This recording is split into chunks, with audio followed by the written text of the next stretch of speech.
오늘 10월의 첫 번째 주일입니다. 죄인은 회개로, 의인은 소망으로 라는 제목이고요. 에스겔서 18장 1절로 3절, 30절로 32절까지 성경으로 말씀을 나누겠습니다. 우리 모두는 하나님을 믿고 살고 있습니다. 하나님을 믿고 하나님을 의지하고 하나님 안에 소망을 갖고 살아갑니다.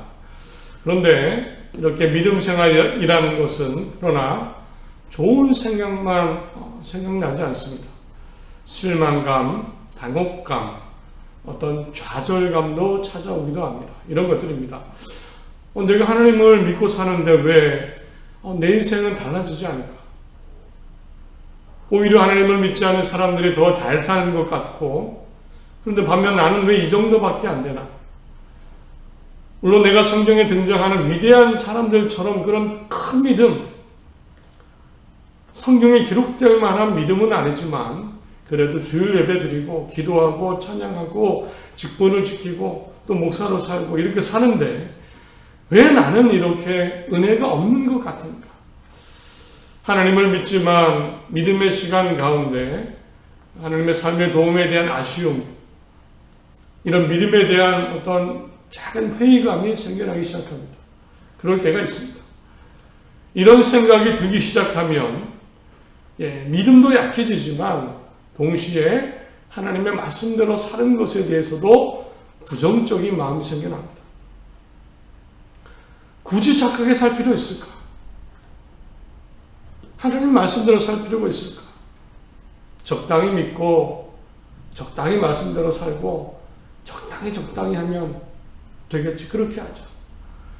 사실 선하고 바르게 사랑으로 하나님의 말씀대로 사는 것은 굉장히 에너지 소모가 많습니다. 그냥 쉽게 되지 않습니다. 신경 써야 되고 희생하고 수고가 필요합니다. 참는 것, 용서하는 것, 양보하는 것, 베푸는 것, 돕는 것, 사실 힘도 들고 신경 쓰입니다. 이렇게 한다고 뭐 크게 달라지는 것도 없지요. 그런 경우가 많습니다. 믿음이 약해지고 하나님에 대한 회의감, 그러다 보면 또 이렇게 말씀대로 살아야 될까? 내가 왜 착하게 살아야 되나? 이런 것에 대한 회의감도 들 때가 있습니다. 적당히 하면 되겠지. 이 적당히는 믿음과 말씀도 그렇지만 사실 모든 것에서 또 나타나기 시작합니다. 열정과 뜨거움이 식어지기 시작하죠. 사랑의 열정, 예배의 열정, 하나님과 동행하는 것에 대한 열정과 감격도 식어집니다. 결국에는 하나님에 대한 기대감도 약해집니다. 그동안 안 됐는데 뭐 되겠어? 나도 모르게 하나님이 도와주시고 역사하시고 소망을 갖는 그 믿음도 식어지게 됩니다. 그동안 달라진 게 없었는데 내 상황과 처지가 이런데 어쩌면 습관적인 신앙생활을 하는 무미건조한 신앙이 되어버립니다. 그리고 더 가다 보면 죄와 잘못이 있음에도 불구하고 이것에 대해서도 무감각해집니다. 하나님을 믿는 사람이고 크리스찬이고 구원을 향해 달려가는 신앙인 교인인데 믿음의 사람인데 죄에 대해서 무감각해지는 그런 경우가 생기기도 합니다. 조금 극단적이긴 하지만 바울은 디모데후서 3장에 이런 상태의 신앙을 이렇게 표현했습니다. 그때에는 사람들이 자기를 사랑하고 돈을 사랑하며 뽐내고 교만하고 하나님을 모독하고 부모에게 순종하지 않을 것입니다. 그들은 감사할 줄도 모르고 거룩하지도 않으며 사랑이 없고 용납하지 않고 남을 헐뜯고 자제하지 못하며 사납고 선한 것을 싫어하고 배반하고 조급하며 거만하고 하나님보다 쾌락을 더 사랑하고 겉으로는 신앙심이 있는 듯 보이지만 그 능력은 거부할 것입니다. 믿음이 있는 것 같은데 겉모습은 신앙의 뜨거움, 하나님 말씀에 대한 뜨거움, 또 하나님에 대한 뜨거움조차 없는 신앙이 있는 것 같지만 그 신앙의 믿음의 능력은 거부하는, 믿지 않는 그런 상태입니다. 물론 지금 내 상태가, 신앙의 믿음의 상태가 나쁘지 않을 수도 있습니다. 그러나 어떤 분들은 무미건조할 수 있습니다. 뜨겁지 않아요. 오늘 함께 말씀을 나누면서 우리 믿음이 하나님 안에 믿는, 하나님을 믿는 믿음이 다시 뜨거워지길 소원합니다. 믿음의 에너지로 살아가는, 거기에 사랑도 있고 말씀도 있고 소망도 있는, 어떠한 형편에 있더라도 하나님 안에 다시 꿈을 꾸고 소망을 갖고 힘있게 살아가는 우리 모두가 되시기를 간절히 바랍니다. 기원전 구약 성경 시대에 남유다 이스라엘 민족은 우상 숭배하고 도덕적 윤리적으로 타락해 갔습니다. 결국 하나님이 심판을 하십니다. 남유다는 마지막에 가서는 바벨론 제국에 무너져 가기 시작합니다. 성과 마을은 불타고 사람들은 죽고 또 포로로 끌려갔습니다. 그러니까 희망이 보이지 않았습니다. 하나님에 대한 믿음도 약해졌습니다. 사람들은 하나님에 대해서도 좌절하고 부정적인 마음을 갖고 살아가기 시작했습니다. 오늘 에스겔서가 바로 그 상황 속에서 쓰여진 성경입니다. 에스겔서는 바벨론에서 포로 생활하던 이스라엘 백성을 향해 쓴 편지입니다. 말씀드린 대로 이스라엘 민족은요, 하나님을 믿었지만 이 어려운 형편 가운데 믿음을 잃어갔습니다. 소망을 잃어갔습니다. 하나님이 왜 에스겔서를 쓰셨냐? 사실 그 가장 큰 이유가 있습니다. 그 멸망과 포로라는 극한 상황에서 하나님에 대한 믿음과 소망이 약해지고 사라지고 자포자기하고 희망을 갖지 못하는, 하나님을 믿지만 그 능력이 전혀 나타나지 않는 그런 상태가 되어지고 있습니다. 이들의 이런 실망과 회의적인 상태, 이것을 보여주는 속담이 하나 있었습니다. 속담. 2절을 보면 너희가 이스라엘 땅에 관한 속담에 이르기를 아버지가 신 포도를 먹었으므로 그의 아들의 이가 시다고 하면 어찌 되느냐. 하나님이 정확하게 지적하신 한 가지 속담이 있었습니다. 아버지는 부모 세대의 조상을 의미합니다. 그래서 앞서 사셨던 부모 세대가 신포도를 먹었습니다. 그 부모 세대가 신포도를 먹었는데 그 후손 아들들이 영향을 받아서 그 후손들도, 아들들도 이가 시리다는 이 표현입니다. 결국은 부모 세대가, 아버지 세대가 뭔가 죄를 지었고 잘못했습니다. 실제로 그렇죠. 말씀드린 대로 우상 숭배하고 타락하고 윤리적으로 도덕적으로 잘못되고 범죄했습니다. 이것 때문에 하나님이 심판 가운데 공의, 정의의 심판에 하나님이 바벨론을 통해서 이들을 징벌하시는 그런 과정, 그런 하나님이 정의를 세우시는 과정이 벌어집니다. 이것 때문에 사실 고통을 당하는 건 맞죠.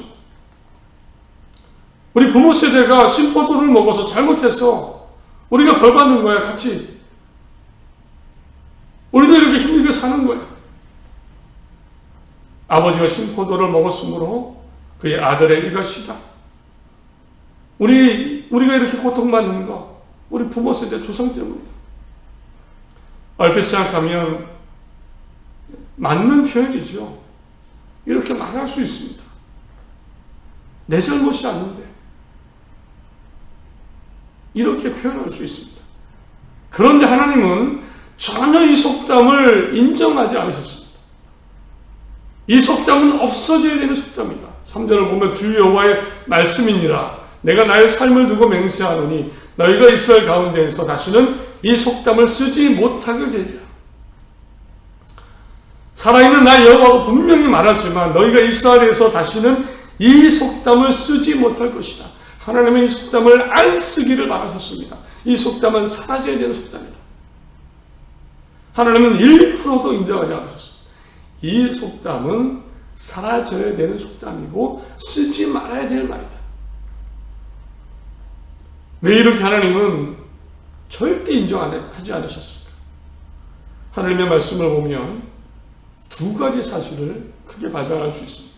하나는요, 이 속담이 이 말이 왜 문제냐? 이 말은 하나님의 현재의 법칙, 곧 누구라도 지금 현재 의인이면 형통할 것이고 누구라도 죄인이면 벌을 받는다, 심판을 받는다, 이 대법칙을 부정하고 있습니다. 과거 때문이 아니고 다른 사람 때문이 아니고 누구라도 내가 지금 현재 의인이면 과거 다른 사람과 상관없이 하나님의 은혜의 형통을 받는다. 이것을 부정하고 있었습니다. 9절에 내 율례를 따르며 내 규례를 지켜 진실하게 행할진대 그는 의인이니 반드시 살리라. 너희가 지금 포로로 끌려와 이 어려움을 당하지만 이것과 별개로 네가 의인이라면 살 것이다.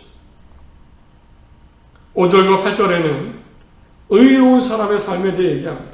문란하지 않고 학대하지 않고 저당물을 돌려주고 줄인 자에게 음식을 주고 벗은 자에게 옷을 주고 돈놀이하지 않고 악한 일에 손을 떼고 사람 사이에 공평하고 공정하고 하나님의 말씀에 순종하면 그 사람 의인이다. 포로라도 살게 될 것이다. 포로로 끝나지 않을 것이다. 하나님의 누구라도 현재 그 사람이 하나님의 의인이면 살게 되는, 살려주시는. 그 부모가 식포도를 먹었어도, 아무리 잘못했어도, 그 아들이 그러면 살게 될 것이다. 하나님은 그래서 1%도 인정하지 않으셨습니다. 하나님은 극단적인 예를 들어 설명하십니다. 오늘 에스겔서를 보면 하나님이 예를 들으셨습니다. 어떤 의인이 있었습니다. 문란하지 않고 악하지 않고 남을 도와주는 아주 착한 의인입니다. 그런데 이 의인 아버지에게 아들이 하나 생겼습니다. 그런데 이 아들 난폭하고 나쁩니다. 산 위에서 우상 숭배하고 문란한 생활을 하고 가난하고 불쌍한 사람을 학대하고 남의 것을 강탈하고 자기 이익을 위해서만 살아갑니다. 어떻게 됐을까? 하나님 설명하십니다. 이 아들은 그의 행위로 심판을 받을 겁니다. 아무리 아버지가 최고의 의인이었어도 아무 상관없다. 아버지와 아들은 상관없어.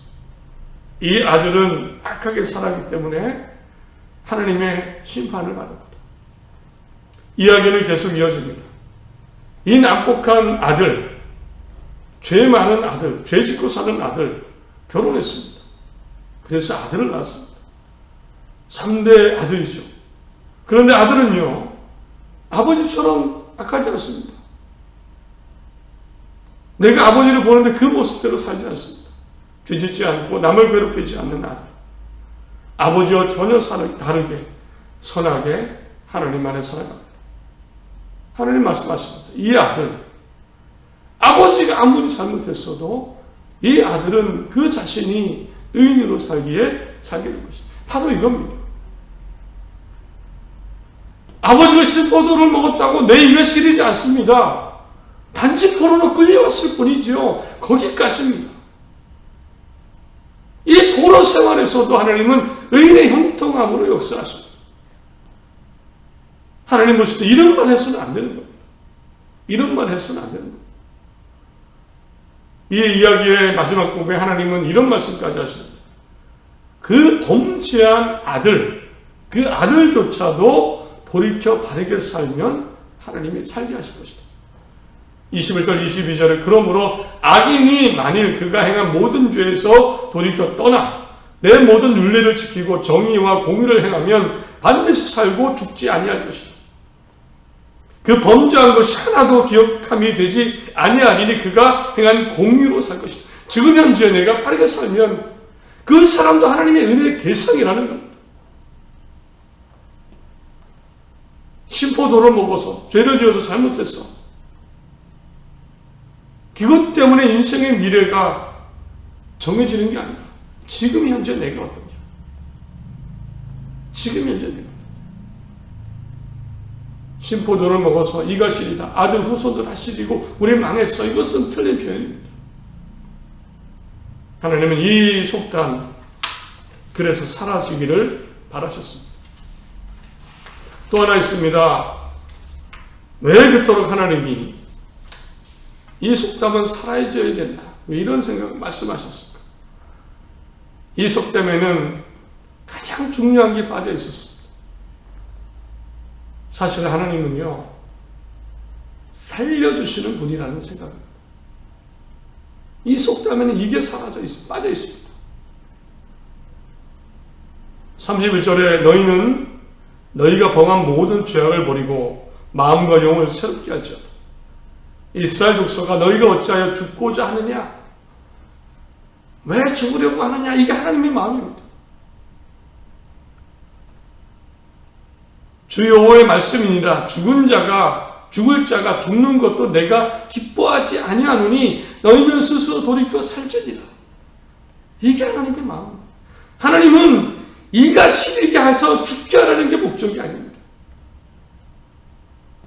너 잘못했으니까 혼나봐, 그것으로 끝이야, 이게 아닙니다.